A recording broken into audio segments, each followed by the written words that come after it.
announcement of result. Total vote.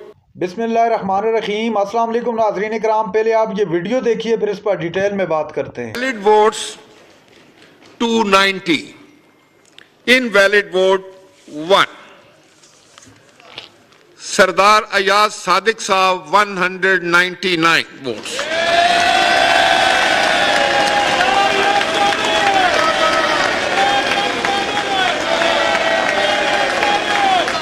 Please gallery سے کوئی آواز نہ آئے. گیلری سے کوئی آواز نہ آئے. جی رزلٹ سنیے. ملک محمد عامر ڈوگر صاحب 91 ووٹس.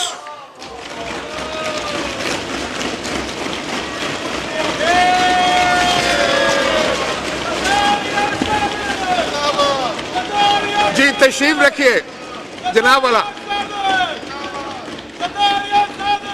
پلیز گیلری سے کوئی آواز نہ آئے. بہت اچھی روایت ہے کہ سردار ایاز صادق صاحب عامر ڈوگر صاحب سے ملاقات کر رہے ہیں. بہت اچھی بات ہے. بڑا جمہوری انداز ہے ماشاءاللہ. میں آپ سب سے کچھ گزارشات کرنے کے لیے اجازت چاہوں گا. اپنی اپنی نشستوں پر تشریف فرما ہو جائیں.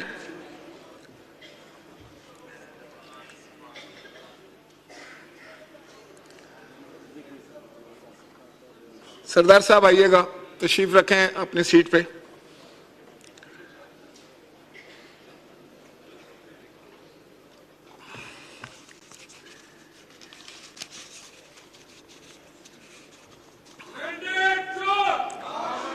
تشریف رکھیے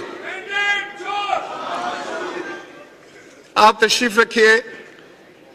بسم اللہ الرحمن الرحیم. قابل تکریم نو منتخب اراکین 16ویں قومی اسمبلی پاکستان, اس معزز ترین ایوان کے 22ویں سپیکر کی حیثیت سے میرے لیے انتہائی عزت و شرف کا مقام ہے کہ میں 25 کروڑ پاکستانیوں کے منتخب جمہوری نمائندوں کو پاکستان کی پارلیمانی تاریخ کے ایک نئے سنگ میل پر خوش آمدید کہوں. بطور سپیکر میری زندگی کا ایک تاریخی موقع وہ بھی تھا جب آپ سب سے بحیثیت رکن قومی اسمبلی میں نے حلف لیا اور یوں یہ اجتماعی ذمہ داری آپ کو باقاعدہ طور پر تفویض ہوئی کہ اس مملکت خداداد کی تعمیر و ترقی کے لیے اپنا وہ کردار پوری دیانتداری, اخلاص سے نیت اور خوش اسلوبی سے ادا کریں جس کے لیے عوام نے آپ کو منتخب کر کے یہاں بھیجا ہے.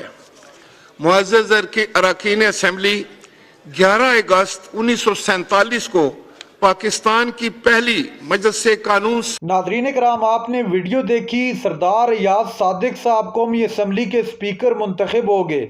جیسے ہی ایاز صادق صاحب سپیکر منتخب ہوئے وہ ایک سب سے پہلے اپوزیشن بینچز پر جو تشریف فرما تھے عمر ایوب صاحب, عامر ڈوگر صاحب, بیرسٹر گوہر صاحب, ان کے پاس گئے, ان کو سلام کیا, ان کے کان میں کچھ کہا لیکن اس کی آواز چونکہ سپیکر بند تھے نہیں سنائی دی.